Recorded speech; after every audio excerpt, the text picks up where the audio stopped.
I have a joint appointment po. So I spend August to December here in the United States, and in 10 days po, I will return home to Manila. You stay here permanently, For Father? 6 months po. 6 months. So I go 6 months in the US and 6 months in the Philippines po, and I go back and forth. And I have 2 laboratories po, one here in the United States and one at the University of Santo Tomas. And my students and I are working on a vaccine for the Philippines. Wow, that's great. I hope you'd succeed. I hope and pray really that you'd be We able must to pray help po. us. Pero mas mabuti, Father, kung dito ka na lang. Hayaan mo na lang.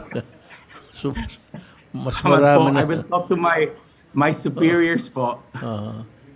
Well, it's not well, kami mas gusto namin nandito ka na lang kasi are you still a Filipino citizen? I am po, and I will die a Filipino. Okay. So we will expect a change of schedule next year maybe. Salamat at maraming salamat sa iyo, Father Austriaco. Maraming salamat po. You have been a great help to us. And God bless you. And the God bless lady. you po, in the Philippines. But think about it. Stay longer here. I will po. Nandito ba yung family mo? Father, mother? My mother lives in Las Piñas po,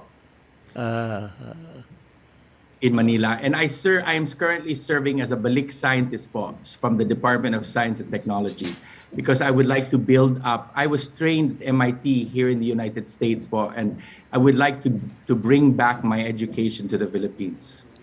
I would be happy to appoint you as the Secretary of Health, if that is okay No po. with you. No po. I'm sure. Secretary Duque is doing a fine job po, and he's a Tomasian po, so Or I trust him.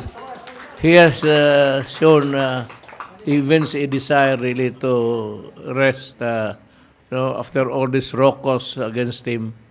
Sabi ko, I've been forcing him to stay. But he would be happy to give way to you, I'm sure.